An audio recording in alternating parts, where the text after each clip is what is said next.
Bien. Tout d'abord, je vous remercie d'être venu, d'avoir fait le déplacement un vendredi soir. D'habitude, nous faisons nos réunions le lundi. Et je remercie aussi Jacques de Decker, Corinne et Michel, ces deux collègues, d'avoir bien voulu accepter de prolonger leur journée de travail en restant avec nous pour cette rencontre de Pen Club. Alors, avant de présenter les deux invités,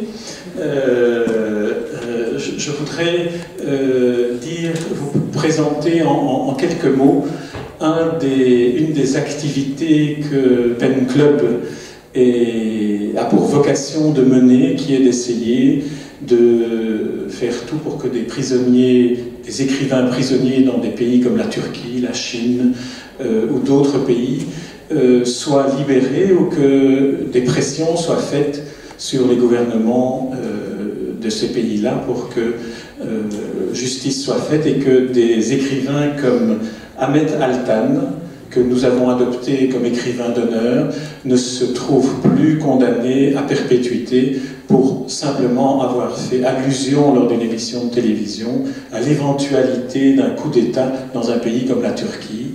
Ahmet Altan est un écrivain de l'envergure de Hugo Claus. C'est un éminent journaliste, un éminent essayiste, un éminent romancier. Et si vous lisez ce récit, Je ne reverrai plus le monde, texte de prison, vous verrez que c'est quelqu'un qui est aussi en mesure, en tant qu'écrivain, de clamer « Vous me mettez en prison, mais comme je suis un écrivain, je n'y serai jamais vraiment ». C'est un livre absolument poignant qui raconte un peu à la manière dont Tchekhov avait fait pour décrire les camps russes de son époque, ou Dostoïevski. C'est aussi poignant que ces textes-là qui racontent vraiment ce qu'est le destin d'un homme de 69 ans condamné pour rien à perpétuité.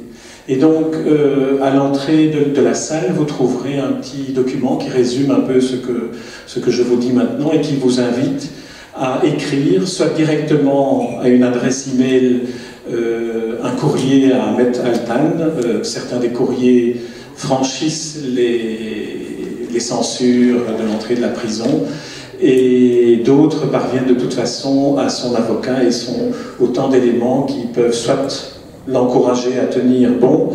L'autre type de courrier que nous vous demandons d'écrire est d'écrire au ministère de la Justice turc et à l'ambassadeur de Turquie en Belgique. Vous avez ses coordonnées dans ce document, et au plus il y aura ce type de pression, au plus on peut espérer qu'il y aura une attention plus particulière portée au sort d'Ahmet Altan, comme à celui d'Asli Erdogan l'année passée, ou Zehra Dogan, qui est une autre prisonnière que nous avons soutenues, et qui sont toutes les deux maintenant libres.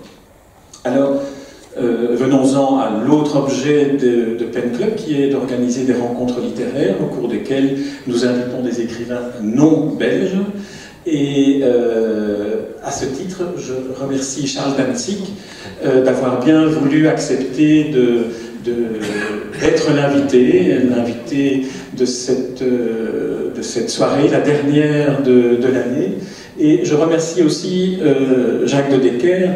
Je disais, et j'ai vu froncer les sourcils parce que moi j'aurais voulu qu'il soit considéré comme le deuxième invité de cette soirée, mais sa modestie aidant, il préfère être celui qui est en même temps l'hôte, dans les deux sens du terme d'ailleurs, et qui va aussi participer à l'interview de Charles Danzig, interview que nous allons donc mener de concert. Charles, je vous remercie d'avoir bien voulu venir parmi nous.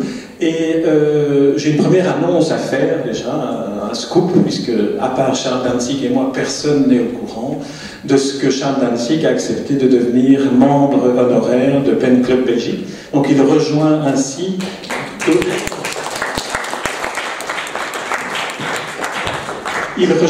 les autres membres d'honneur que j'ai eu le privilège de convaincre de venir apporté leur notoriété à nos activités, parmi lesquelles il y a 2 prix Nobel, Svetlana Alexievitch et Jean-Marie Leclésio. Il y a aussi Amin Malouf, il y a des dessinateurs comme Jacques de Loustal, et il y a bien d'autres noms que vous trouvez sur le site de Pen Club. Donc merci Charles Dantic. Merci de m'avoir convié. Pardonnez-moi, si vous me permettez, je garderai mon écharpe. C'est pas du tout pour faire artiste, mais j'ai apporté de Paris une pharyngite, donc je vais préserver mes bronches si vous me l'autorisez. J'apprécie d'autant plus votre courage. Alors, je voudrais quand même dire quelques mots à propos de Jacques de Decker, parce que tout le monde ici le connaît, mais parfois je me dis qu'on ne le connaît pas aussi bien qu'on ne devrait le connaître. Donc il n'est pas seulement le secrétaire perpétuel de cette académie, pour laquelle il a anticipé d'ailleurs sa retraite, puisqu'il ne restera pas jusqu'au 19 août 2020, qui est le 100e anniversaire de l'Académie, mais qui est aussi son anniversaire à lui. Je ne dirais pas de quel âge, mais il est né le même jour que l'Académie, donc il avait un destin tout tracé pour en faire partie. Jacques de Decker n'est pas seulement le secrétaire perpétuel, il est aussi un écrivain, et c'est aussi à ce titre qu'il a toujours été l'invité de Pen Club. Un écrivain, ça veut dire un romancier, notamment publié chez Grasset, 2 de ses romans. Il est aussi dramaturge, il a écrit ses propres pièces, mais il a aussi adapté des dizaines de grands classiques du théâtre, Hamlet, Tchekhov, Ibsen, et tant d'autres qui ont été joués sur les scènes de Belgique pendant des années. Et il a aussi été le chroniqueur et l'éveilleur de curiosité à l'égard de la littérature mondiale, et là je vais avoir ma passerelle vers le sujet du jour, dans des dizaines de milliers d'articles qu'il a publiés dans le journal Le Soir, et qui pour tous ceux qui sont ici réunis et bien d'autres ont été souvent des portes d'entrée vers la découverte d'écrivains dont il avait l'art de dire tout le bien qu'il fallait en penser, parce que Jacques est aussi un homme d'une infinie générosité à l'égard de ses consoeurs et confrères écrivains, ce qui est une qualité rare. Donc, je salue Jacques aussi comme invité littéraire de cette séance. Et pardon de vous interrompre, mais je peux attester que quand on était un jeune écrivain, même français, et qu'on avait un article de Jacques de Decker, c'était un peu comme une décoration en revers, et je le sais parce que je l'ai eu. Ah, ben, donc voilà. Alors, nous allons maintenant aborder, et nous avons plusieurs heures devant nous, ou peut-être même plusieurs jours, pour aborder le dernier opus de Charles Dantzig, Dictionnaire égoïste de la littérature mondiale. Ceci est le 2e opus en matière de dictionnaire égoïste, puisque le premier était le dictionnaire égoïste de la littérature française. Charles Dantzig s'est dit, bon, voyons grand et élargissons un peu le point de vue. Alors, ma première question, Charles Dantzig, est que vous nous racontiez un peu comment est né ce projet, mais avec une question annexe, puisque vous êtes éditeur, vous êtes écrivain, vous êtes poète, vous êtes romancier, vous faites de la radio aussi. J'ai découvert que sur France Culture, Musique France, c'est le France Culture, sur France Culture, vous avez une formidable émission où vous parlez des personnages. Alors ma question annexe est comment se passe une journée de Charles Dantzig entre les différents métiers? Est-ce que vous avez opté définitivement pour la journée des 35 heures? Non, ça n'existe pas beaucoup pour moi. Ma journée est très très simple, elle consiste à lire ou écrire. Et c'est assez amusant ce que vous me dites là, c'est que il y a 2 jours, j'ai reçu un mail d'un quelqu'un qui me connaissait, que je ne connaissais pas, un lecteur, et qui m'a dit « Ah, c'est donc vrai, vous lisez tout le temps ?» Et il m'a dit « Vous m'avez fait beaucoup rire hier, c'était au carrefour de la Croix-Rouge à Paris, à Saint-Germain-des-Prés, et effectivement, je lisais en marchant et j'ai failli renverser une vieille dame. Donc je suis un lecteur et un assassin, voilà mon métier. Et je voudrais préciser d'ailleurs que j'avais commis une erreur dans le dictionnaire égoïste de la littérature française, que j'ai publié avant celui-ci, comme vous aviez la gentillesse de le signaler. J'aurais dû dire francophone, mais qui n'est pas un mot que j'aime beaucoup, enfin je trouve que c'est pas très euphonique en tout cas, mais c'était un écrivain de la littérature franco-belge, parce qu'il y avait aussi des écrivains belges de langue française dans ce dictionnaire. Donc là, vous avez répondu en partie à la question. Comment avez-vous organisé le travail de la création de ce projet? Que vous lisiez tout le temps doit alimenter évidemment les sources, mais à un moment donné, vous devez, d'une certaine manière, organiser, mettre en place... Eh bien, l'idée était que, comme le précédent d'ailleurs, vous savez, les dictionnaires... c'est un dictionnaire qui est un dictionnaire sans être un dictionnaire, c'est-à-dire que c'est un dictionnaire dans le sens où il est rangé par ordre alphabétique, mais qui a une intention de forme très particulière. C'est-à-dire que je pense qu'il peut exister des dictionnaires de forme, et j'ai essayé de faire en sorte que celui-ci en soit un. C'est-à-dire que c'est un dictionnaire qui ne comporte pas que des idées. Il y a par exemple des fictions à l'intérieur de ce dictionnaire, et très intentionnellement, la première notice est une fiction, la dernière notice est une fiction, il y en a au milieu, et donc j'ai tenté déjà de faire des équilibres là-dedans. Ensuite, ce que j'ai essayé de faire aussi dans l'ordre de la forme, c'est que je n'ai pas voulu avoir l'impression de donner des avis définitifs à chaque fois. Donc, c'est un livre qui s'organise en renvoi, en retouche et en précision. Et je le sais très bien parce que j'ai répondu à beaucoup d'interviews, et en particulier, un journaliste à Paris, il y a quelques semaines, m'a dit « Ah là là, qu'est-ce que vous mettez à Pasolini ?» Alors je lui ai dit « Qu'avez-vous lu ?» Et il me dit « Oui, j'ai lu la notice qui s'appelle « Poésie en forme de rose ». Et effectivement, « Poésie en forme de rose » est un recueil de Pasolini que je critique tant soit peu parce que, pour telle et telle raison, je trouve que c'est un livre d'un narcissisme délirant et où il exprime des opinions qui ne me plaisent pas beaucoup, mais si le journaliste avait bien lu, et en fait c'est pour ça que je dis que ce livre, idéalement, est fait pour être lu du début à la fin. À la suite de cette notice, il y a une notice Pasolini qui complète ce que je disais et qui le perfectionne, si je puis dire, et plus loin, à la fin du livre, il y a une notice Théorème, qui est une autre œuvre de Pasolini. Tout le monde connaît le film de Pasolini qui s'appelle Théorème, et il a aussi écrit un roman sous ce nom, qui est un roman pour moi merveilleux, et puisque je suis, je vais vous en dire un mot. Je trouve que c'est un roman extraordinaire, car c'est le seul roman muet que je connaisse. Pasolini a eu cette idée de génie de ne faire parler aucun de ses personnages dans le livre. C'est évidemment une chose impossible dans le film, puisque le film est dialogué et parlé, et ça donne à son roman, qui est une histoire très simple de l'arrivée d'un homme très beau dans une famille bourgeoise italienne, et l'arrivée de cet homme met une anarchie complète dans la famille.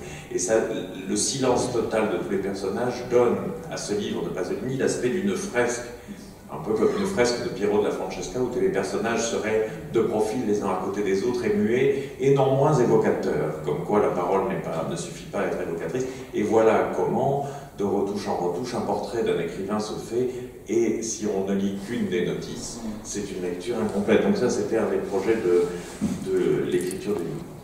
Si je peux témoigner de ma manière de lire ce dictionnaire, mais aussi le dictionnaire de l'égoïsme de la littérature française, c'est que pour moi, ce sont deux livres qui sont des livres bibliothèques. Moi, j'y reviens constamment. Je l'ouvre parfois au hasard, parfois en allant chercher une entrée, et chaque fois, je me rends compte qu'il s'agit aussi d'une sorte de dictionnaire de la digression perpétuelle. C'est-à-dire qu'on ne sait jamais, quand on entre dans une entrée, ce qu'on va y trouver, et on est reconduit, éparpillé vers d'autres. C'est une méthode qui vous ressemble, si elle est exacte, si elle est... Non, non, tout à fait. En réalité, c'est aussi... Enfin, méthode est une chose très solennelle. J'ai recours à une méthode.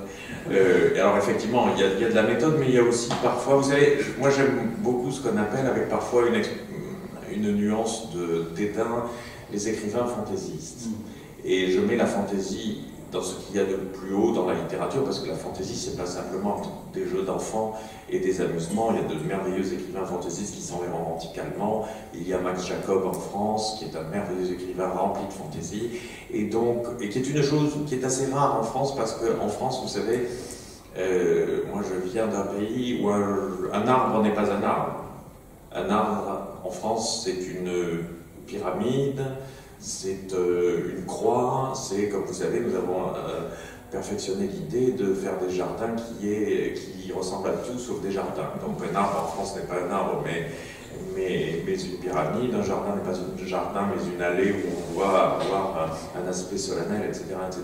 Et moi, c'est pour moi un défaut français, cette espèce d'hystérie de la rationalité. Donc, et puis c'était aussi tout simplement que ça m'amusait. C'est-à-dire que de temps en temps, j'ai aussi envie de m'amuser en écrivant. C'est parfois fastidieux d'écrire un livre pareil et de se dire je vais devoir relire tout Platon. Enfin, Platon est un grand homme et un grand écrivain, donc c'était pas si désagréable de le lire et de le relire. Mais enfin, de temps en temps, une petite narquoiserie ou une échappée ou un papillon qui s'envole, c'est aussi une manière pour l'auteur de se distraire. Alors, j'ai encore une dernière question avant de céder la parole à Jacques, puis de revenir.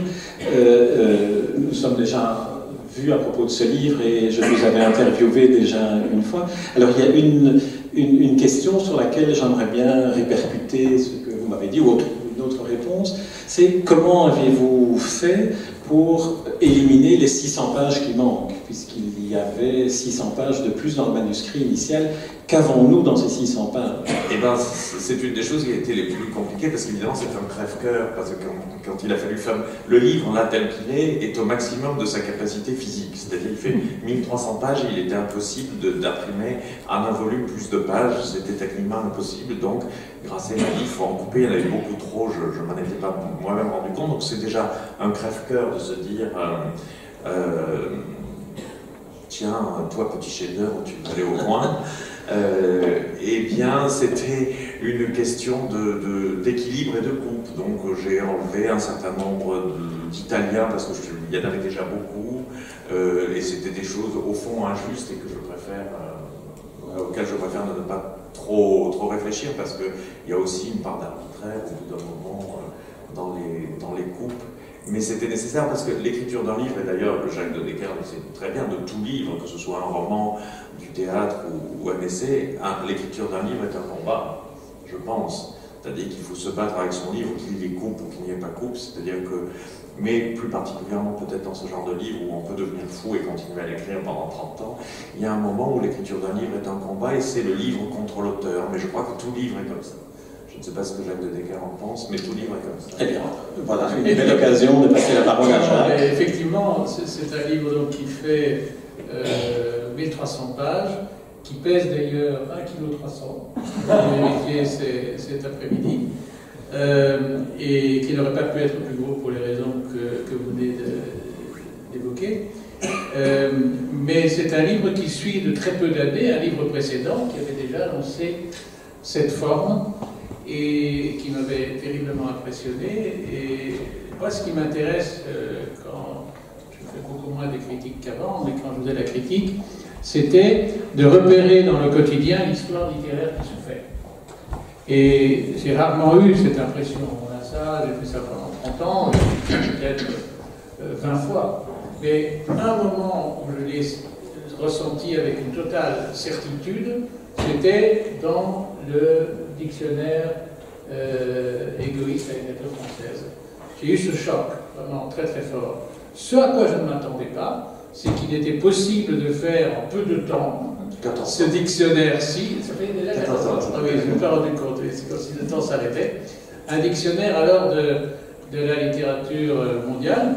Alors, ce n'est pas le monde, bien entendu.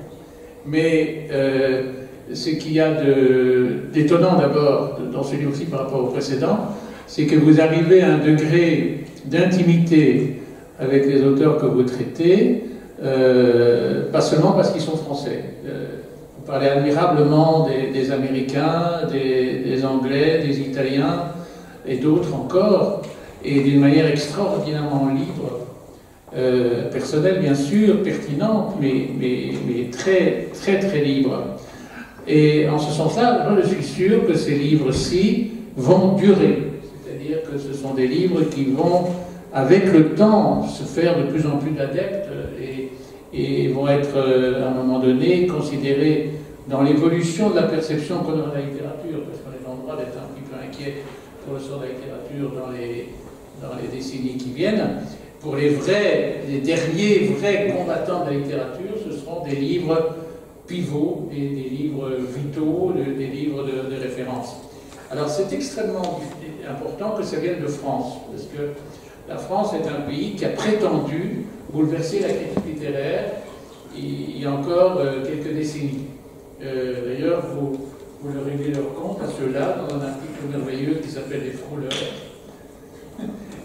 qui parle de Barthes, etc., etc. Ici, il est merveilleusement montré qu'on peut à la fois être extrêmement savant en littérature et être véritablement littéraire. Mais la littérature, ça sert à quoi? Ça sert à tout, en fait. Ça sert à tout. Et je voudrais lire un article du dictionnaire qui s'intitule « Ce que fait un lecteur ». Je vais me permettre de le lire entièrement, parce que vous aurez une petite idée de tous les auteurs qui sont traités. Je me baigne dans Proust. Je laisse mes doigts coller de Faulkner. Je bois Racine. Je tartine du Rabelais. J'époussette Kawabata. Je sniffe Nietzsche. Je m'égorge à Meredith. Je botte Céline. Je baisse le son pour écouter Savigno. Je ferme les fenêtres pour ne pas entendre le bruit du tracteur de Claudel. Il est autorisé de lire. Je me cogne à Garcia Lorca. J'embrasse Musset. Je dévore Dickens qui me dévore. Je déguste Bachot. Je me tords les chevilles dans Joyce. Je fais un régime de Pascal.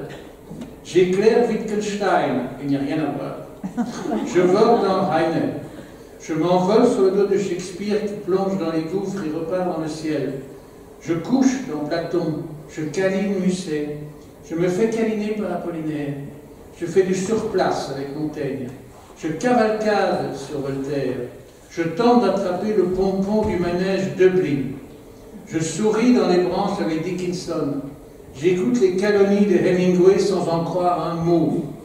Je détourne les yeux devant la danse du ventre de Heidegger. Je serre les dents quand un conteur commence. Je me prépare à la déception des films de fables des fins de fables des hommes. Je tremble de froid près d'Eschyle. Je reprends un macaron de Gomez de la Serna, que j'adore. Je soulève une tranche de pétrone. Je me jette dans les bras de Wilde. Je m'entoure d'une écharpe en cachemire de Woolf. Quand paraît Dostoïevski, je sors. Bien. Vous n'auriez lu que ça, vous l'avez lu le livre tout entier, avec son kilo 300, extrapole tout ça. Ne faites pas comme Des Esseintes, qui est dans Un rebours de Huysmans, qui est un roman que je trouve atroce, je ne sais pas ce que ça en pense chaque, mais Des Esseintes, qui est pour moi, Des Esseintes est supposé être le personnage du dandysme 1880 dans son apothéose, et pour moi c'est l'apothéose de la barbarie, car Des Esseintes, dans les livres qui lui plaît, pour faire de la place dans sa bibliothèque, arrache les pages qui lui plaisent et jette le reste. Ne faites pas ça tout de suite avec lui. Mais ce que vous avez bien remarqué, c'est que pour arriver à dire des choses comme je fais du surplace avec Montaigne, il faut vraiment connaître Montaigne. Et il faut avoir une relation engagée, personnelle, intime avec Montaigne. Dans le cas de cette phrase-là, qu'est-ce que ça veut dire faire du surplace avec Montaigne? Je vais vous le dire, et en même temps, vous savez très bien que, enfin, ça serait quelqu'un d'autre, je dirais, voilà ce qu'est un exemple de parler littéraire, c'est-à-dire que l'intelligence littéraire, et je ne suis pas en train de dire que je suis intelligent, j'essaie d'analyser une chose qui est là, c'est que l'intelligence littéraire procède par image. C'est une chose très très singulière que nous avons tous, les écrivains. Voilà. Je fais du surplace avec Montaigne, vient du fait, et en même temps, expliquer une image, je vais le faire, et en même temps, c'est un peu vain. Si on ne l'a pas comprise, ça ne sert à rien. D'ailleurs, c'est une chose qui me terrorisait enfant quand on me donnait des vers de Baudelaire à commenter, ou de n'importe quel poète, commenter. Et j'étais terrorisé parce que... Non, expliquer, pas commenter. Expliquer les vers de Baudelaire, mais il n'y a pas à les expliquer, il les a condensés comme ça. Il s'est tué, il a passé une vie d'écrivain à les condenser comme ça, et les expliquer tendrait à vouloir dire qu'ils ont besoin de l'être. Toujours est-il que quand je dis je fais du surplace avec Montaigne, ça veut dire que je pense que Montaigne a une façon d'écrire qui est comme... Montaigne est pour moi comme un gros monsieur sur un gros cheval et qui regarde les choses, qui mange des noix, parce que je pense qu'il écrit un peu comme une noix, comme ça le parler de Montaigne est assez... plein de circonlocutions. Et d'ailleurs, c'est très intéressant. Pourquoi? C'est-à-dire il est plein de circonlocutions, pas seulement parce qu'il est bordelais, c'est-à-dire précautionneux, mais aussi parce qu'il écrit dans un temps de guerre civile en France. Donc, on est obligé d'être précautionneux précautionneux quand on écrit les guerres de religion, quand on écrit en période de guerre de religion où tout est susceptible d'agacer telle ou telle, d'irriter telle ou telle partie. Et c'est aussi pourquoi, à mon sens, Montaigne a élaboré tout un système de citations. Les citations de Montaigne ne sont pas les citations de Solers, par exemple. Solers cite à défaut de pensée, Montaigne cite parce qu'il pense. C'est-à-dire, et il cite parce qu'il pense aussi, parce que, encore une fois, et c'est important ce que Jacques de Decker disait tout à l'heure, il s'est intéressé, lui, toute sa vie à la littérature, mais aussi aux écrivains. Moi, je pense que la littérature n'est pas détachée des écrivains. La littérature n'est pas une chose sublime, créée par ordre divin, quelque part posée là, et que tout le monde doit admirer, qui viendrait par ordre divin. C'est fait par nous, c'est fait par des écrivains dans un moment donné, et à une période donnée, et pour des raisons particulières. Et donc, la raison particulière de Montaigne et des citations de Montaigne, à mon avis, c'était d'une part qu'il était très cultivé et qu'il voulait appuyer ce qu'il pensait par des citations, mais aussi que parfois il disait des choses audacieuses sous son air de monsieur sur son bon cheval qui fait du surplace avec la lenteur de ses phrases, mais c'est aussi qu'il disait des choses assez audacieuses, et comment se protéger de dire des choses audacieuses, sinon de dire plus tard qu'il a dit avant moi. Voilà ce que c'est. Alors, c'est un dictionnaire alphabétique, et il faut le lire dans l'ordre. Vous l'avez dit déjà d'ailleurs, mais je suis tout à fait d'accord avec ça, parce que ça crée un suspense à sa manière. C'est-à-dire qu'on est à la lettre F ou la lettre G, et on se dit « Ah, Shakespeare, il faut encore attendre ». Ou Tolstoï, il faut encore attendre. Et par exemple, tout le chapitre, moi je suis un shakespearien convaincu, je l'ai traduit à diverses reprises, et je suis entièrement d'accord avec tout ce qu'il dit sur Shakespeare. Entièrement. Et justement, ce rapport que vous faites avec l'homme, par exemple la posture du philosophe sur son cheval, ça dit très très bien ce qu'il convient d'évoquer. Mais dans le cas de Shakespeare, il y a la première chose qu'on ressent quand on fréquente Shakespeare, c'est le charme fou.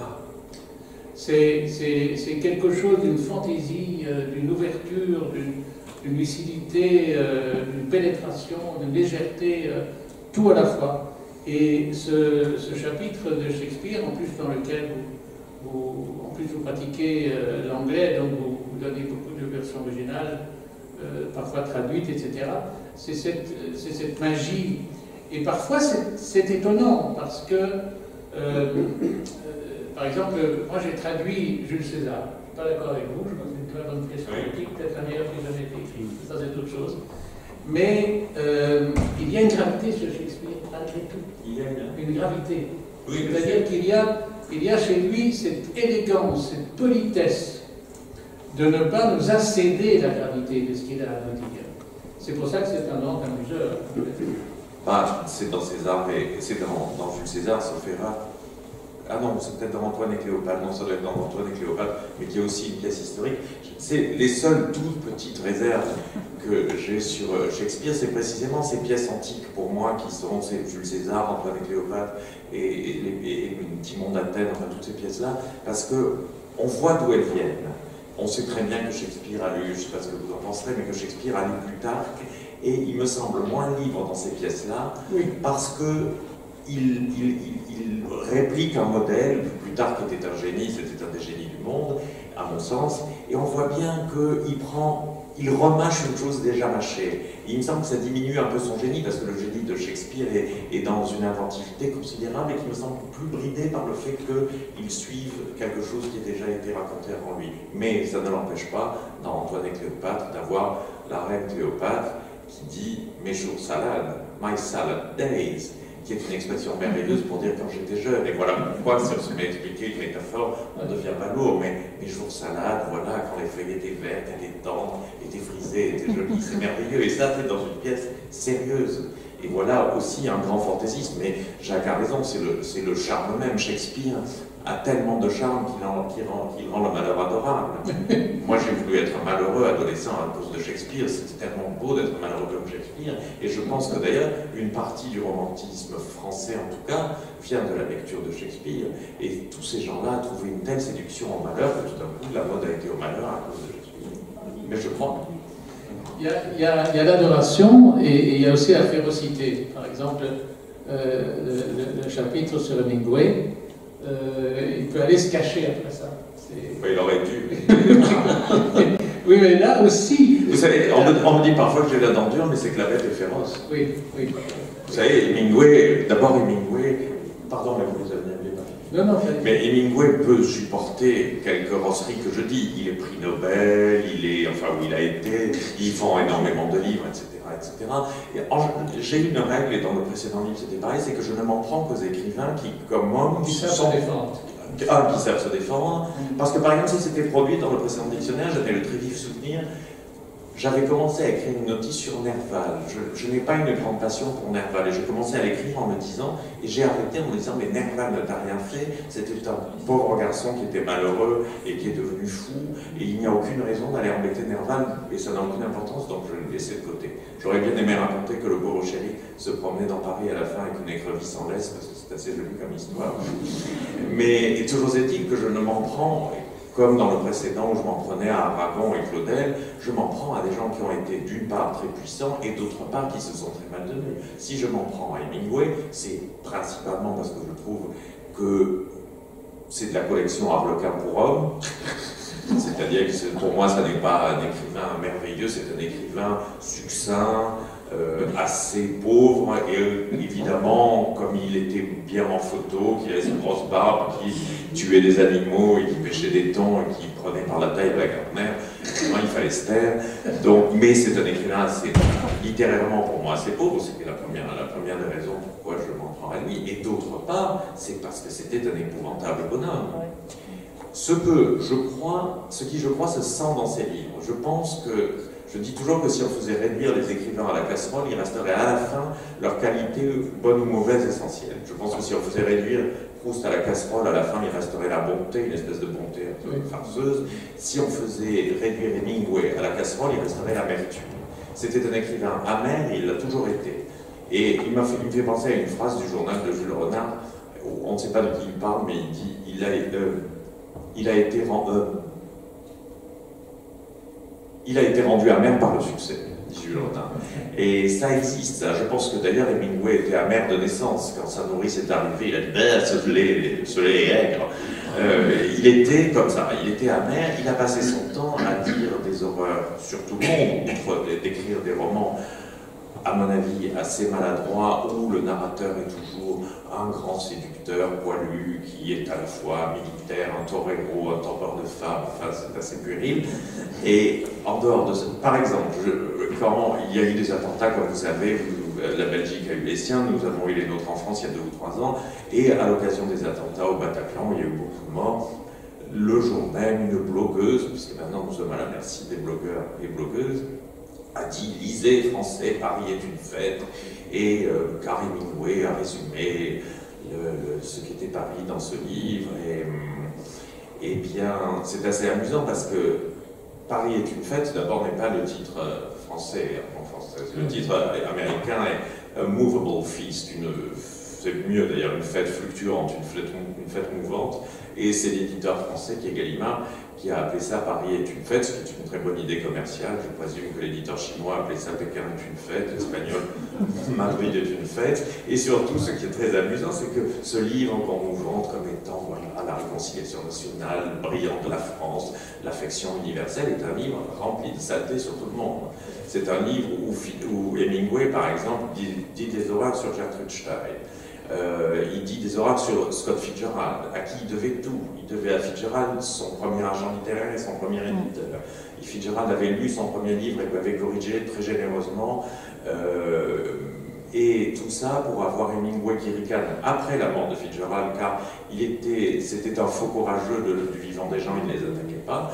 Et pour écrire dans Paris est une fête en particulier, n'écoutez pas mesdames, comme disait Sacha Guitry, que Scott Fitzgerald avait un petit zizi. C'est ça la littérature. Donc voilà, on est en droit de dire à ces gens-là, un, vous êtes mal tenus, deux, vous écrivez des livres assez moyens, amusons-nous à fesser ces vieilles fêtes. Oui, sur les Américains, vous êtes magistral. Sur Scott Fitzgerald, il y a des pages presque d'une tendresse extraordinaire. Et alors, ce qui est très, très nuancé, en revanche, et très, très subtil, c'est tout ce que vous racontez sur Faulkner. Là, on n'arrive pas à savoir où le placer, finalement. Ben, j'ai une grande passion pour Faulkner, après avoir eu beaucoup de méfiance, parce que je pensais, toute mon adolescence, j'ai pensé que c'était un écrivain obscur, et obscur aussi est un mot un peu magique pour un Français, parce que nous avons en France l'idéologie de la clarté. Et j'ai fini par comprendre qu'il peut y avoir des clartés odieuses, parce qu'il peut y avoir des clartés qui éclairent un terrain vague. Et il y a des obscurités très brillantes. Eh bien, j'ai appris dans Faulkner que l'obscurité pouvait être brillante. Et c'est car c'est un écrivain obscur, en effet, mais il ne faut pas le prendre en mal, c'est-à-dire que ses phrases sont un peu comme sous une cloche, comme ça. Il y a un tissage de phrases qui enferme les choses comme sous une cloche dans Faulkner, et en dessous ça brille. Et ça peut parfois être un peu compliqué à lire, mais qui a dit qu'un écrivain devait être facile à lire? Il peut y avoir des écrivains un peu compliqués. En tant que lecteur, nous n'avons pas toujours raison, et nous n'avons pas toujours raison contre l'auteur. Et puis, il y a des choses éblouissantes dans Faulkner. D'abord, ce que je pense, c'est que Faulkner est un grand écrivain comique. Il y a dans Faulkner un comique qu'on ne voit pas, parce qu'un nom d'écrivain, c'est très intimidant, et ça finit... Je crois qu'à la fin, on devrait rééditer les livres sans nom d'auteur. On devrait mettre 1, 2, 3, 4, 5, parce que le nom intimide. Je pense que beaucoup de gens ne lisent pas Proust parce qu'ils se disent « Oh, Proust, c'est pas pour moi, les phrases sont longues, ça doit être compliqué ». Faulkner, c'est un peu ça. Le nom de l'écrivain, quand il est célèbre, finit par opacifier son œuvre. Et ça arrive à Faulkner, et on pense que c'est un écrivain pompeux et ouvragé, alors qu'il n'est pas du tout pompeux, il est certes ouvragé, mais avec beaucoup d'art, et il est très très comique. Il y a des portraits de vieilles femmes pétardières dans Faulkner qui sont inouïs. Il y a une vieille tante dans Faulkner qui a 90 ans, qui engueule tout le monde avec des dentelles, elle est formidable. Et puis, il y a aussi dans Faulkner une chose qui est très très rare, à mon avis, dans la vie d'un écrivain et dans la fiction, c'est qu'il a inventé un type de personnage. C'est une chose très rare. Je pense que la littérature est impérialiste. Moi, je pense que la littérature, c'est comme la Belgique avec le Congo, ça va manger des territoires que nous cachons à nous-mêmes. La littérature conquiert des territoires sur les secrets. Nous cachons tous des choses, et la littérature est une grande fille mal polie qui va montrer des choses que nous cachons à nous-mêmes. Et par exemple, et ça se fait par le biais, le plus souvent, de personnages. Eh bien, Faulkner, moi ça m'a beaucoup frappé, je le dis dans ce livre, Faulkner a le premier mis dans la fiction un personnage de handicapé mental. C'était en 1929. Vous vous rendez compte que les handicapés mentaux, évidemment, existent depuis la naissance de l'humanité. Que personne... Dans le bruit et la fureur, en effet. Personne n'avait ou pensé ou voulu faire ça. Et tout d'un coup, c'est une chose merveilleuse. Et je ne dis pas seulement humainement, parce que humainement, tout d'un coup, il met dans la lumière des gens qui méritent d'être regardés comme tout le monde. Mais aussi parce qu'il le fait avec un art considérable. Et il le fait, en plus de ça, de manière doublement généreuse, c'est que dans Le bruit et la fureur, ce personnage qui s'appelle Benji, il lui donne la parole, c'est-à-dire que Faulkner écrit au nom de Benji. Eh bien, ça, c'est une chose qui est évidemment complètement factice. Personne ne peut savoir ce qui se passe dans la tête d'un handicapé mental, mais je pense que c'est une manière de se rapprocher encore plus de ce qu'il pourrait être, et donc de s'approcher au plus près de lui. Moi, je suis tout à fait pour l'appropriation culturelle. C'est très contesté en ce moment. Moi, je suis tout à fait pour que les écrivains blancs écrivent des personnages de noirs, pour que les femmes écrivent des hommes, pour que les non-handicapés écrivent des handicapés, parce que c'est comme ça qu'on s'approche des autres. Si nous restons tous dans notre petit cagibi de « je suis un homme blanc, machin » ou « je suis une femme noire, machin », on n'ira jamais vers les autres. Et je pense que la seule qui fait ça, c'est la littérature, et ça se produit, encore une fois, très rarement. Je donne aussi dans mon livre l'exemple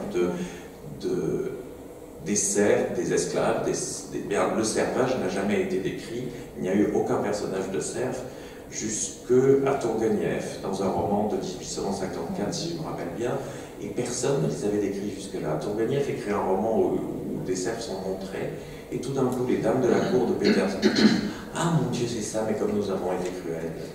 Et c'est ça en permanence, et donc, enfin en permanence non, c'est assez rare, mais quand un écrivain fait ça, pour moi il mérite vraiment d'entrer au Panthéon. c'est une chose merveilleuse que de soustraire au secret des choses que nous nous cachons. Ça arrive, je sais pas quoi, ça peut être un travesti chez Jean Genet, ça peut être qu'il n'avait jamais... Le premier ouvrier qui a été décrit, je pense que c'est ouvrier en tant qu'ouvrier, le vrai ouvrier, si je veux dire, le prologue, c'est dans Dickens. C'est dans Dickens, et les ouvriers, ça existe depuis toujours. Mais Dickens, vous l'appréciez énormément. Énormément. Dickens, c'est un cirque. C'est-à-dire, il est à la fois la tante, le maître de cérémonie, l'éléphant, le clown, il fait tout ça avec un art. Et on se dit, et à chaque fois, moi j'y vais, je me dis, je le connais, je ne vais pas me laisser avoir. Il m'a à chaque fois, parce qu'il fait ça avec il y a une gourmandise dans Dickens, il y a une gourmandise de la création, et donc on ne peut que céder. Il y a des moments où c'est un peu trop long, il y a des moments où à mon goût il y a un peu trop de petit Jésus, mais ça ne fait rien, parce que il y a toujours, et ça passe essentiellement par des personnages. Pour moi, les écrivains que je préfère sont des créateurs de personnages, et dans Dickens, il y a des personnages formidables. Il y a Monsieur Pecksniff dans le magasin d'antiquité, comme ça, il y a un monsieur qui a un ventre ample, qui parle très lentement, qui a une petite lèvre, des petites bouches en cerise, comme ça, et qui se regarde sans arrêt dans les miroirs. C'est un personnage de vaniteux, comme il y en a un peu. Alors après, parfois il arrive à Dickens, il a le défaut de sa profusion, c'est-à-dire qu'il était tellement profus qu'il avait le génie de tout créer, et parfois il va un peu vers le mélo. Il y a un personnage de lui qui s'appelle Little Nell, la petite Nell, dans un de ses romans, et qui a fait avoir à Oscar Wilde un de ses meilleurs mots, qui dit: il faudrait vraiment avoir un cœur de pierre pour lire l'histoire de la petite Nell sans éclater de rire. Avant de passer la parole à Jean, je trouve que vous élevez un monument à la bonté absolue de Tchekhov. Ah oui. Tchekhov Tchekhov était un modeste qui croyait qu'il n'était qu'un humoriste, comme vous savez. C'est-à-dire, Tchekhov était persuadé qu'il était un écrivain comique. Et lui-même, dans ses lettres, parfois... Il commence comme ça, dans les contes. Bien sûr, tout à fait. Et les critiques ont tout de suite vu qu'en réalité, c'est un écrivain déchirant. Quand il est passé au théâtre, il y a des lettres de lui où il dit: mais tout de même, j'ai cherché à faire rire, qu'est-ce qu'on compose, je ne sais pas. Et du coup, ça m'a assez frappé, parce que je pense que les écrivains savent très bien ce qu'ils font, et bien parfois pas. Et du coup, j'ai compté dans une des pièces de Tchekhov, dans les Trois Sœurs, le mot le plus fréquent, c'est le mot pleure. Tout le monde pleure dans Tchekhov. Et donc, ce qui fait que je dis qu'il a inventé la comédie de larmes, parce que comme il est très bien élevé, il ne fait pas ça avec pathétique, mais c'est déchirant, parce que Tchekhov, c'est quelque chose de très fin, c'est comme une feuille de papier excessivement fine qui est au bord de se déchirer. Et d'ailleurs, dans Tchekhov, c'est comme une brume, et au fond, il y a les orages. Il y a toujours un orage au fond, et on sent que ça va mal se passer. D'ailleurs, très souvent, ça finit mal, il y a un suicide, il y a une mort, et c'est un monde qui s'évapore, le monde de Tchekhov. C'est une société qui s'évapore. Il y a une prémonition inouïe, c'est-à-dire que Tchekhov est pour moi l'écrivain. On ferme la porte de Tchekhov, on ouvre la suivante, et la suivante, c'est la Révolution d'Octobre. C'est-à-dire qu'on voit ça très très très fort. Dans Tchekhov, il a eu cette prémonition d'un monde qui s'évaporait plutôt. Voilà. Ça s'évaporait, les personnages sont vaporeux, et d'ailleurs ils ont des sentiments vaporeux. Il n'y a jamais de sentiments très violents dans Tchekhov. Ils ont même peur de les avoir, les sentiments violents. Donc, et on voit comment ces gens sont à la merci des premiers révolutionnaires qui passent. On comprend tout à fait, à mon sens, dans Tchekhov, comment la vieille Russie est tombée, c'est que la vieille Russie n'avait plus envie de tenir, elle s'évaporait. Alors, Charles Dantzig, en vous entendant et en entendant l'échange que vous avez avec Jacques, on se rend compte d'une part que ce dictionnaire égoïste de la littérature mondiale est infiniment jubilatoire. C'est quelque chose qui devrait être installé obligatoirement au programme de toutes les écoles de la jeune génération qui, dit-on, ne lit plus, parce que rien qu'à vous entendre, on a envie de se précipiter pour lire Tchekhov, pour lire Shakespeare, pour lire Dickens, avec toute la tendresse que vous en avez. Alors, comme Jacques avait choisi un extrait où il prenait le point de vue du lecteur, avant de vous poser une question sur un auteur qui... un livre dont vous dites que vous ne l'aimez pas, et ça m'attriste tellement, mais j'en parlerai ensuite. Vous avez une entrée qui est écrire comme, et qui, elle, est autant vous nous donnez envie de lire les livres que vous aimez, autant il y a cette part de férocité qu'il ne faut pas non plus négliger. Alors, par exemple, Simone de Beauvoir écrit comme on rumine. Oui, mais pardon, il ne faut pas... ça m'a été beaucoup reproché cette phrase, mais... Non, mais c'est la première. Pardon, c'est la première scène, je ne la renie pas du tout, mais c'est un peu vache, si je puis dire. Mais pas seulement, c'est-à-dire que ce que je veux dire aussi, c'est que dans la prose de Simone de Beauvoir, il y a cette chose un peu ruminante, un effet ruminatoire, je ne sais même pas comment on dit en français, mais parce que elle aussi fait du surplace, elle remâche les phrases, elle est assez lente, et ça peut être une qualité de lourdeur chez elle parfois. Ouf. Non, mais c'est. En plus, ça donne envie d'y retourner, je dirais presque pour aller. Alors, par exemple, Marcel Proust, dont vous avez si bien parlé avec Jacques, vous en dites quelque chose qui reflète aussi tout ce qu'il y a de bon dans Marcel Proust, tout ce qu'il y a de tendre et de naïf. Marcel Proust écrit comme un petit garçon qui rassemble entre ses bras le maximum de sable contre la marée qui monte. On a tout à la recherche du temps perdu en une phrase. J'aurais pu lui épargner d'écrire. Non, effectivement, Et alors, le dernier que je voulais citer, puisque vous en avez parlé aussi déjà, c'est Ernest Hemingway. Et là, vous avez une formule qui finalement résume un peu toute l'affection profonde qu'on a ressentie pour lui de votre part. Ernest Hemingway écrit comme un sanglier. Et là, à nouveau, c'est fulgurant. Feu. Feu, exactement.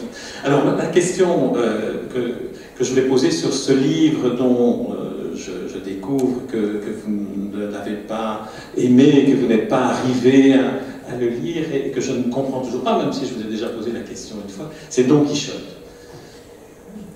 Un jour, Rémy de Gourmont, qui était un écrivain français très important de la fin du 19e siècle et du début du 20e, mon premier livre était sur Rémy de Gourmont, et qui était un écrivain très influent et qui était un des directeurs du Mercure de France, qui était la revue très à la mode de l'époque, écrit un article très méchant sur Verlaine. Je ne suis pas d'accord avec lui parce que moi j'adore Verlaine. Toujours dit qu'il écrit cet article très méchant, et Valette, le directeur de la revue, lui dit « Écoutez, c'est un collaborateur du Mercure, vous dites des horreurs sur lui, je ne peux pas passer ça. » Et Gourmont reprend l'article et dit « Très bien, j'en ferai un plus méchant. » Donc je retire ma question.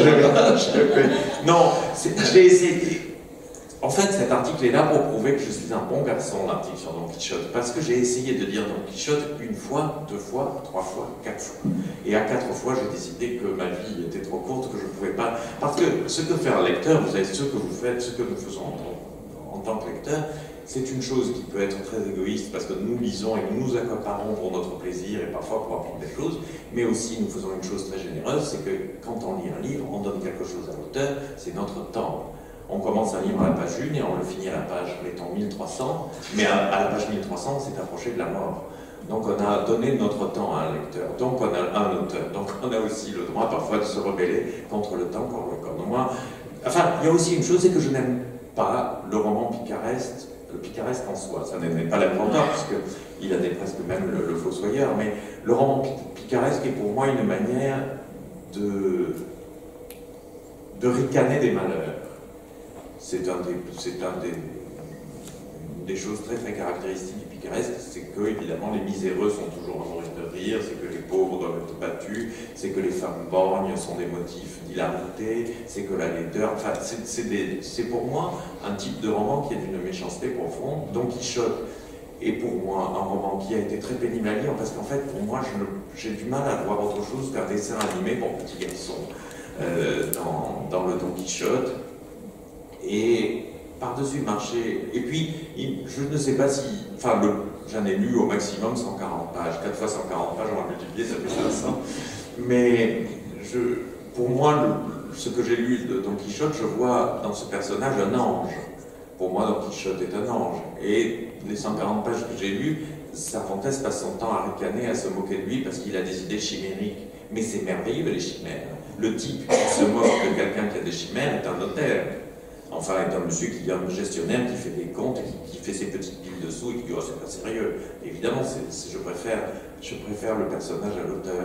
Et puis, Voilà, toutes ces manières méchantes de ricaner de ce qui est gratuit me déplaît. Et puis l'intention même de... Si on me pousse un peu, je dirais que Don Quichotte est un des premiers à avoir planté la graine d'un genre littéraire, je dis genre, n'y croyant pas mais bon, qui me répugne assez, qui est le réalisme. Et car, en réalité, comme vous le savez, Don Quichotte est écrit contre les romans de chevalerie. En fait, c'est ça. Le Don Quichotte est un règlement de compte. Don Quichotte, au début du livre, Don Quichotte lit des romans de chevalerie, l'Amadis de Gaulle, enfin tous ces romans-là, qui étaient très à la mode, et c'est de ça que se moque Don Quichotte. C'est que Don Quichotte est un jeune écrivain nerveux, combattant, et qui veut faire la pause écrivain de la génération précédente. Et je trouve que les romans de chevalerie étaient très beaux, et ça poussait à faire des folies. D'ailleurs, il me vient une chose qui m'a beaucoup frappé, c'est qu'en France, nous avons eu un roi qui s'appelle Henri II et qui est célèbrement, en France en tout cas, mort dans un duel. Vous savez peut-être ça. C'est le dernier roi à avoir fait un tournoi, pardon, dans un tournoi. Eh bien, et c'était le fils de François Ier, il est mort, je crois, en 449. Et il est mort dans un tournoi où il avait pris sa grande lance, comme celle de Don Quichotte, et sur un cheval caparaçonné, et son adversaire lui a percé avec sa propre lance l'œil, il est mort. Et ce qui m'a beaucoup frappé dans cette histoire, c'est que les tournois à l'époque où les faisait Henri II étaient excessivement démodés. C'était une chose qui a frappé tout le monde, qui continue à faire des tournois. Eh bien, ce qui m'a frappé, c'est que quand j'ai découvert que Henri II avait été emprisonné enfant, c'était le fils de François Ier. François Ier a perdu la guerre contre Charles Quint, a été fait prisonnier en Espagne, et il est resté un an en Espagne, donc l'expression batteur de château, des cachots en Espagne, et en échange de sa liberté, il a donné 2 de ses fils, dont celui qui deviendrait Henri II. Et qu'est-ce qu'a fait Henri II quand il était en prison, emprisonné par Charles Quint? C'est qu'il a lu pendant un an l'Amadis de Gaulle. Et son imagination a été formée par sa roman de chevalerie, il a recréé toute sa vie. Et nous, je pense que nous sommes tous comme ça. Il faudrait chercher quel est le roman que nous avons lu, ou le conte que nous avons lu enfant, et qui nous a profondément marqué sans probablement le savoir. Moi, je crois que, si j'ai une minute, je crois que le livre qui m'a le plus marqué, évidemment, j'adore Shakespeare, évidemment, j'aime tous ces grands écrivains, mais c'est un livre, un conte pour enfants, qui s'appelait Un amour de petite souris, qui faisait 12 pages, et qui avait des dessins, des grosses lignes écrites comme ça.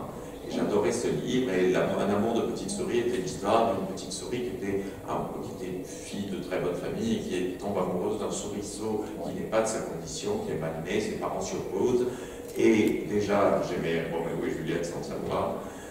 Et à la fin, l'histoire évidemment se finit bien. Le souriceau et la petite souris, elle en robe longue et lui en frac, montent dans un hélicoptère et s'envolent. Et moi j'adore la littérature où des souriceaux en frac montent un hélicoptère. C'est Apollinaire, c'est Max Jacob, c'est Shakespeare aussi, c'est ça. C'est-à-dire un petit pas de côté dans le cercle.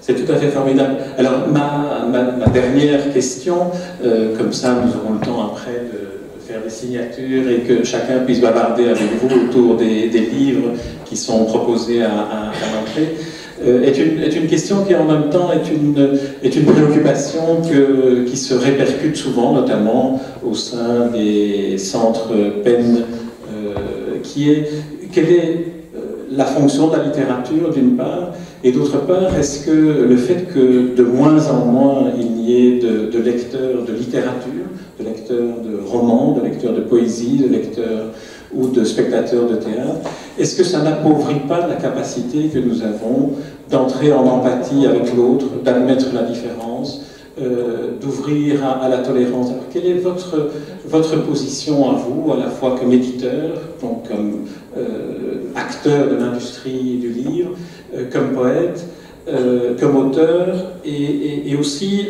en référence à un de vos livres que j'ai beaucoup aimé qui s'intitule « Pourquoi lire ?» Ma réponse sera c'est-à-dire que là, ça va, on est entre nous. Mais moi, j'ai assez une politique qui est la politique du faire semblant. Je crois que la littérature n'est pas aimée. Je crois que nous sommes très minoritaires, et les auteurs et les lecteurs.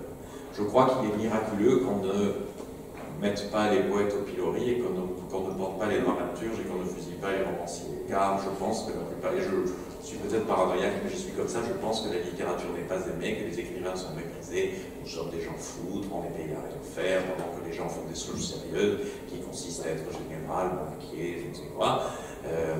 Et donc, je crois qu'il est de bonne politique de faire semblant. Moi, je ne dis jamais à l'extérieur, il y a moins de lecteurs, les gens s'intéressent moins à la littérature, parce que je considère que c'est donner des armes à des gens qui ne nous aiment pas. Ça crée une idée dépressive de la littérature. Moi, à l'extérieur, tout va bien, c'est merveilleux. Et en réalité, effectivement, ça n'est peut-être pas, comme je le dis, à l'extérieur. D'autre part, moi, je me bats comme je peux, comme nous le faisons tous en publiant des livres, les miens. J'ai une collection chez Grasset où je publie des livres parfois très difficiles qui peuvent être d'avant-garde, et ça continue, et c'est très bien comme ça. J'ai une revue, je continue ça, cette tradition, si on peut employer ce mot-là. Et surtout, je crois qu'il faut être... en fait, ça ne dépend pas de nous. Je crois que c'est par hasard que les écrivains, à certaines époques, et la littérature fleurissent socialement.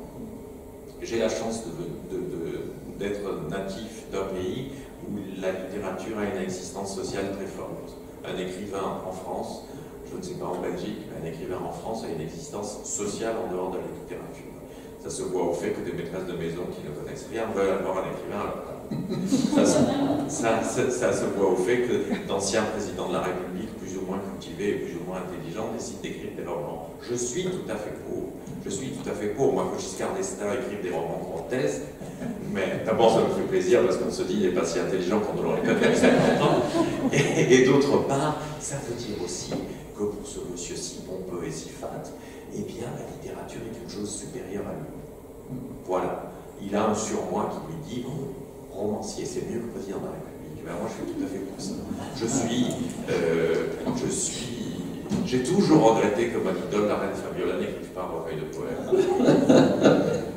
Il y a aussi évidemment la notion du plaisir, et Dieu sait si on s'est beaucoup occupé de littérature les dernières décennies, des gens très savants l'ont fait, des facultés entières se sont concentrées là-dessus, et je lirai un passage qui en dit long là-dessus, qui est mieux dit que je pourrais le faire, avec la citation d'un seul intellectuel belge qui est dans le livre. Vous allez me connaître tout de suite qui. Les théories littéraires sont souvent faites en aide à la littérature. Paul-Demant, c'est à lui que je pense. Or, Paul-Demant, comme vous savez, neveu d'Henri Demant, était un fasciste qui s'est réfugié aux États-Unis, qui écrivait des articles antisémites dans la presse belge francophone et flamande pendant la guerre, et qui a dirigé le département de littérature de Yale, où il a fait venir des livres. En mentant sur ses diplômes. En mentant, il n'avait pas de diplôme. Il a fait croire à Yale. Et en plus, il était bigame. Il était bigame, exactement. Il avait épousé la fille du recteur de l'université. Donc un salaud total. Avisé néanmoins, il a épousé la fille du recteur, il n'a pas épousé la femme de ménage.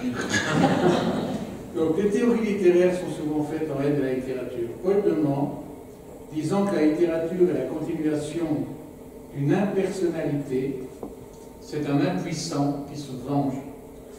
Roland Barthes, théorisant la mort de l'auteur, il n'avait plus en devenir un.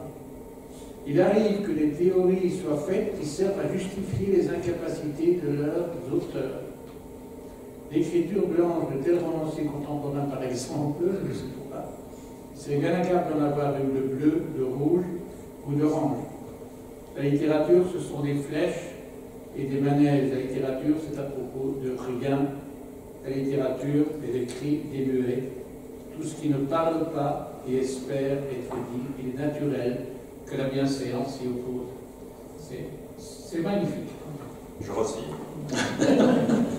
Alors nous allons conclure, comme ça on aura le temps, vous aurez le temps de pouvoir bavarder avec Charles Danzig, mais auparavant je voudrais faire une annonce du prochain événement auquel PEN Belgique est associé et qui est aussi lié à la littérature, et il y a selon moi une grande dame de la littérature et une grande romancière qui est Marguerite Yourcenar. Un film documentaire absolument magnifique vient d'être produit et réalisé par Françoise Lévy sur un scénario de Luc Jabon, qui était un scénariste du film Farinelli et du film... j'ai un trou de mémoire, mais ça va me revenir. Alors le film s'appelle Zénon l'insoumis, est un documentaire qui sera projeté à Flagey, dont l'avant-première aura lieu le 11 décembre. Et la productrice Martine Barbet, qui est ici, a bien voulu demander et à l'Académie et à Pen Club de parrainer la promotion de ce film que je vous recommande vraiment. Le était membre de l'Académie, où il a été élu très naturellement 10 ans avant Paris, puisqu'il y a toujours eu des femmes à l'Académie de Belgique. Et le film part d'un fil narratif qui est tout à fait subtil et stimulant, qui est la recherche qu'un comédien flamand, Johan Lezen, fait pour incarner au théâtre le personnage de Zénon et qui découvre qu'il y a toute une correspondance entre André Delvaux et Marguerite Yourcenar, qui est une exploration entre deux grandes figures intellectuelles et artistiques de la manière dont on peut représenter, créer un personnage de la Renaissance. Alors voilà, donc je vous invite pour le 11 décembre à Flagey à venir assister à l'avant-première de ce film Zénon l'insoumis. Et Yourcenar avait plutôt un petit côté 1750, non? Un peu ce visage de l'argilière, comme ça, avec des foulards, enfin, on l'a bien préturé, mais 1750. Alors il y a ici une photo où on la voit un peu différente, souriante, qui est très sympathique, une femme en plus très belle et pleine. Très belle. Elle n'était pas d'une... Elle était un peu misanthrope. Dans ses mémoires qui sont merveilleuses, les seules personnes dont elles disent du bien dans ses mémoires sont les chiens. En général, les écrivains qui adorent les animaux sont assez misanthropes. Paul Léoto, qui avait 25 chats, 62 chiens et 15 singes, détestait les hommes. WC. Parce que vous savez pourquoi? Parce que les animaux ne nous contredisent pas. À moi, singe. W.C. Field disait... W.C. Field disait quelqu'un qui déteste les enfants et les animaux ne peut pas être foncièrement mauvais. En rentrant chez vous, vous allez sur YouTube et vous allez chercher W.C. Fields, le dentiste. C'est un court-métrage de 5 minutes, c'est une des choses les plus drôles que j'ai jamais vues. Il joue le rôle d'un dentiste qui n'arrive pas à arracher la dent de son patient. Ça donne envie de regarder ces cachot. Bien, eh bien, je propose que sur ce court-métrage, nous clôturions la séance. Je vous remercie, Charles Danzig, vraiment, c'est un plaisir de vous écouter.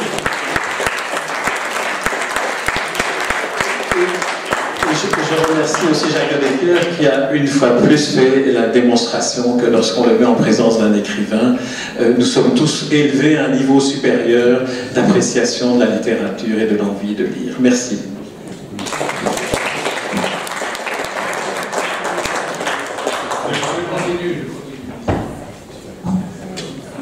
Charles Danzig signera les livres à l'entrée.